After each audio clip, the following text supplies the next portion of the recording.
So what else we got? Is John Brown then, right?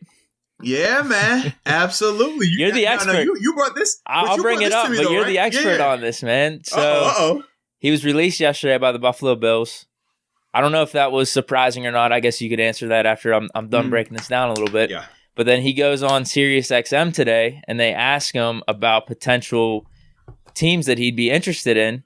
And he goes on to say, the Steelers. And then he drops that Big Ben still has the deep ball.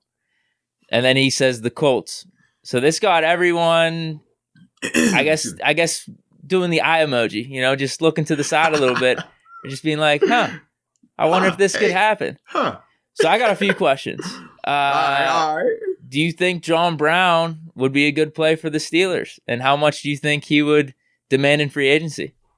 I absolutely think he would be a good play. I think it would be a great play. Number one, he is a guy that can take the top off the defense. That's what made Josh Allen started to become a better passer. Not just this year. Obviously, Diggs came in this year, and that helped him out a ton. But remember, still at 1,000 yards. John Brown came the year prior, absolutely, and he was doing his thing when it was just John Brown, Cole Beasley, and oh my goodness, I'm drawing a blank on the third receiver. He's not even there right now, or he's falling down the roster. But John Brown, he can run the route tree, but he is a undersized guy that takes the top off the defense. So if Ben, right, and we've obviously did a breakdown on him from a film standpoint, but even the naysayers and the doubters, they never doubted that he could get the ball downfield. Remember, we were talking about the accuracy of the deep ball. He was overthrowing receivers. He was right. So if you're John Brown, you're a guy that has historically been known as a burner. They call you Smoke. That's your nickname. If you're John Brown, you're telling yourself, bro, I don't care how far he can throw the ball. He can't outthrow me. Very similar to like a Mike Wallace. We haven't had that since Mike Wallace. Absolutely. And both of these, think about that, right? Both of them dudes played in Baltimore too, huh? It's crazy. It's crazy. I like it. But as a whole, though, man, John can definitely, feel that, man, as long as he can sling that thing out there, I'm going to go get the rock. And John knows that this is similar to, that first year for him in Buffalo where they didn't really have that alpha receiver just yet, right? Before your Stephon Diggs come in, who's an all-pro. They didn't have that, right? But it was still a really good wide receiver unit. Right now, we got guys who are ready to take the jump, but they haven't just yet, right? Deontay Johnson, prime example. We all feel like he's primed to take that next step to become the guy. But we thought he was going to do it last year, and obviously he ran into some adversity, some hiccups. Chase Claypool is a guy that we're all high, and we think he can take that next step. We saw towards the end of the year, it fizzled out. We didn't know if that was more so a rookie wall on his part or just mismanagement from the team standpoint, right? But either way, you can just see how the framework is there. And we obviously know with James Washington, another guy that has shown he could be productive, but lack of opportunities. So a lot of potential, a lot of productivity, but not a set in stone pecking order, not a set in stone alpha either. So if you're John Brown, this is very appealing to you. You're staying in the AFC. You're staying on a contender. You're very familiar because of the recent history between the Bills and the Steelers and the games that they've had and things like that. Sure. We play them again this year too, right? Absolutely. Yeah, absolutely. You believe, and it's up in Buffalo, and you believe in the quarterback. So, yeah. And from a market standpoint, honestly, 5-6. Because I saw his last contract with the Bills. It was 10 and 7 per year. I was going to say he's in that 5 to 8. That's how I look at him right now. Now, the reason why I think he's less than when he signed to go to Buffalo was because of the injury that he dealt with last year. It kind of kept him in and out of the lineup, especially towards the end of the year. He was dealing with a knee injury. And then on top of that, he's obviously older now, right? He's older, and the wide receiver market as a whole isn't as robust this year as it has been in other years. So I think that helps out as well. But between the market, between him already having an interest to come here, that 5 to 8 range, I think, is perfect. And that makes sense, though. That's what we were talking about. Would make sense for Juju. Yeah. If that was going to be the case, all right, if Juju was going to take 6 or 7, we can make this work. Mm-hmm. But if he's going to be getting his 13, 14, 15 in free agency, that's too much for us. How much of a drop-off is it from Juju, though? Because like you said, with him being the deep threat, I actually might like that a little bit better than Juju. I think Claypool could bring the physicality that we're missing with Juju, potentially James Washington. Deontay Johnson has the agility, the short route running, make you miss ability. We don't have that deep threat, over the top kind of guy. Off the defense. And I talked about this a little bit in the middle of last season. It's not like Claypool's not a deep threat, but there is a difference between the guy like Tyreek Hill and Mike Wallace. You just send him on a vertical or send him on a deep post than someone that's maybe on the outside and making more or less combat catches. Yep, absolutely. Big time difference. And John Brown, he would fill a hole that we have, a major hole.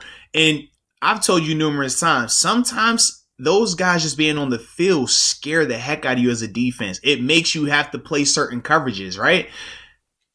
But think about this. In the past, we've used guys like Darius Hayward-Bay in that role. We've used guys like Johnny Holton in that role. You mean to tell me you could get John Brown? John Brown underrated. Is a proven multiple 1,000-yard receiver, a proven 100-yard catch receiver, a guy that's proven he can be a number one, not a franchise wide receiver, but a number one wide receiver. He's shown that already. And you could bring him here with what we already have? Come on, man. That would be scary. That to me, I would love that. Not only does it make the Steelers better from a wide receiver standpoint and a team standpoint, but you're also taking away a very good player from one of your, division. Now, granted, not in the AFC North, but in the AFC conference, you're taking a piece from one of your conference foes, a team that you're going to see somewhere down the line in terms of the Buffalo Bills. I like that if you're Pittsburgh, though, man. I don't think it's crazy to say if John Brown's in this offense, it's a better receiving core than what we would have with Juju. Agree. I don't think it's crazy. I agree, man. I really don't. Juju gives you the intangibles, right? He's going to give you the working over the middle of the field and versus for less money, a linebacker. Mm-hmm. he just adds another element that we don't have right now, man. Is it crazy? And if you're John Brown, go ahead. And if you're John Brown, you like it because, number one, like I said, you're going to still get some good money. You're going to go to a team that's a contender. You have a quarterback here, but you also get a chance to potentially see that team that, allowed you to walk. They released you. When they release you, they got to give you a reason why. At least that's what I've been told. They say you're either not good enough or you've done something off the field. So whichever way, John, you haven't done anything off the field, so they look at you like maybe you're not good enough. That's what I'm selling to them, at least. John, that's how the Bills looked at you, baby. Sure. How you feel about that? What better way to come back at Buffalo than to go to Pittsburgh, a team that they beat last year, right? They beat the past 2 times now. What better way to come over here and turn the tide? Be the reason. That could be a big reason. That's how I'm selling it to him, man. That's how I'm selling it to him, baby. Is it crazy to say he might be the best fit for the Steelers in terms of available wide receiver free agents? AJ Green, T.Y. Hilton, Emmanuel Sanders, Golden Tate, Deshaun Jackson, Sammy Watkins. It's 2 names that I like on the list more than John Brown, but it's iffy because of their exodus, right? Emmanuel Sanders and Antonio Brown. Though, from a money standpoint, from a fit standpoint, I like them. I like them both. But we both know the history in terms of when they both left, how it got. So that to me is like, I love both of those guys. And either, how we can make it work. I would love that. But if that's not going to happen, I would rather go John Brown because with Sammy Watkins, Sammy in Buffalo never really materialized, and he dealt with a lot of injuries. Then you go to Kansas City, and it was like, all right, you benefited from being the 4th option, or you benefited from being the 3rd option at times, right? But it never really looked like what it was supposed to look like based on what he was getting paid as well. So I don't want to pay Sammy that much money to come here. I don't think that he fits what we're trying to do. Golden Tate, he's interesting. I like him because he gives me that Juju vibe. He's going to give me that. Yeah. Be a lot less. It'd probably be way cheaper, but obviously he's older. Yep. So you kind of got that element as well. But I love the fact that, number one, he has championship pedigree from his time in Seattle. He's already gotten paid when he went to Detroit. Obviously, he's been a part of some adversity, some hard times of lately, right? Both on and off the field. You think about, some of the stuff that transpired with some defenders out here in the NFL. But either way, I like the guys that have a little bit of character like that. They've experienced the good and bad of the NFL and being in the limelight. And I just think now at this stage in his career, he can come to Pittsburgh and it will be a good fit. I don't think personality-wise he has anyone here that he would clash with either. So I could definitely see that as well. He would be another one for me. Yeah, I agree. But in terms of the guy that could take the top off the defense, in terms of the money value too, I could just see that working. And then you're right, Sanders and Brown. So you're saying Sanders over Brown though? No, I didn't say Sanders over Brown. I said Sanders and Brown, like either one. Okay, that's what I said. Probably AB is actually number one. But we know in terms of just the history and everything. That's what I mean. Right. John Brown might be the guy, dude. And for him to say he's interested in Pittsburgh, I don't know if it's too good to be true. Yeah. Just because he said it, now it's like Murphy's Law. It's not going to happen, but I'm hoping it does. This is my thing. If I'm John Brown, I'm obviously going to weigh the scenario of the Colts situation versus the Steelers situation. From a roster standpoint, the Colts, they're sharp. We know that. How do you feel about Carson Wentz, though? That's the big thing. He is the biggest question mark right now. What is he? Is he going to look great or is he going to look terrible? And if you're John Brown, I feel like it's a lot more volatility surrounding Carson Wentz and what he looks like next year than Ben Roethlisberger and what he looks like next year. I know you think this, but I don't think that Ben is going to come in and I don't think he's going to fall off a cliff in terms of drastically dropping in productivity and play. I also don't think that he's going to find this magical fountain of youth and come out here and, rewind the clock 10 years. I think we know who Ben is. It's going to be that mix of what we saw last year. He's going to have some good, he's going to do some really good stuff. He's going to struggle with some stuff. But as a whole, we know what Ben is. Ben is always going to be, at worst case, top 15, worst case. With Carson Wentz, we've seen how that thing can fluctuate. Worst quarterback in the league for stretches. Right. Like, that's very volatile. And if you get stuck in that situation as a wide receiver, that can kill you. That can be terribly detrimental to your career going forward. So you have to ask yourself, John Brown, obviously you're not, in year 1, 2, or 3 anymore. You're getting a little older now. You want to take that chance at this stage in your career? Go for it.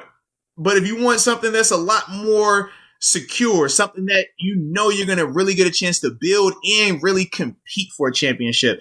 Not just, if Wentz plays well, coin flip. No. That's what I'm selling them on, man. I think it makes sense too, Steelers organization standpoint, contract-wise. I'm assuming 2-year deal. Is that what we're thinking? What do you want, 3? Yeah, probably 2 year. It would be, if it was 3, it was only from a paper standpoint. The first 2 would be all that. But here's why I say that is because Deontay Johnson would be up in 2 years, and then Claypool even a year after that. So John Brown being on the roster for those 2 years doesn't kill us from a cap space standpoint at all. Not at all. Like, it's not like we're giving him money and not someone else that's making an impact on the offense. And then if we draft a running back too, same thing. Like, we're not paying him for another 4 years. So like this contract, so you're good. It could be decent market value, like you said, between 5 and 8, but that's not going to kill us at all. Not at all, man. So, like I said, it makes sense, I think, for both parties here. It makes sense if you're John Brown, if you genuinely do want to come here and you do believe in Ben, because that's the big thing. If he believes in 7, then he'll come. If he doesn't believe in 7, right? Or if the money and this is the reason I say if he believes in 7, because I think money-wise, you think we can make it work for sure? Absolutely. I think for what he's going to sign for, wherever he signs, I think we're all going to look in there and say, we could have definitely done that. Okay. So I think it's more so going to be who he feels gives him the best chance to succeed. If he feels it's a Big Ben in the Steelers, or if he genuinely believes in Carson Wentz in the Colts offense, you know what I mean? Or if there's some other team that he's considering or might come in the mix later on, that could play into it. But I think that's what it's going to boil down to for him, because I just don't, he's not as, his market isn't going to be as volatile as Juju, right? We said with Juju, some teams are going to view him as a number 1. Some teams are going to view him as a number 2. And and that money is going to fluctuate. Number 1 receiver money versus number 2 receiver money, it's a big difference, right? We talked about this. So with John's not going to have to deal with that at this stage. We know what he is. We know what his market is going to be. So that's the biggest reason why I think that, man, it's going to really come down to who he thinks gives him the best chance to win and not who can pay him the most right now. So you don't think any drop off with him from last year? That was just more due to injury? No, absolutely, that was injury. Yeah, Like it was injury. You think he'll still be fast and all those type of things. It was injury and Diggs coming. When Diggs got there, that changed the hierarchy of that receiving room. But for a fact, the first portion of the season, John Brown was still. I remember all the highlights you would send me. Yeah, he was still playing at a crazy high level. The difference was Diggs was just playing just out of his mind. And it made people kind of forget what John Brown was doing. John Brown, even when he came back and was dealing with the injuries, he was still scoring touchdowns on bombs. He was still catching deep shots, and you would see him hobbling off to the sideline after catching a 30-yard pass, after catching a 40-yard pass, after taking a screen 30 yards. Like, you would still see it. So the speed has not left. That's still there. And I think he'll be, a better version of himself because he'll be 100% healthy now compared to at the end of the year where he was still coming out there while he was injured and banged up, which everybody does towards the end of the year. But the biggest reason why his star became a little dim or why the Bills were so willing to part ways with him was Diggs. Diggs, man, he stepped up. And I'm guessing Gabriel Davis too, right?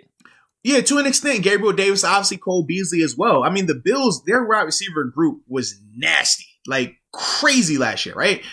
But knowing how well Diggs played, Diggs was viewed as a fringe Pro Bowl type of player coming into last season, right? And we said up until that point, he hadn't even had a Pro Bowl year.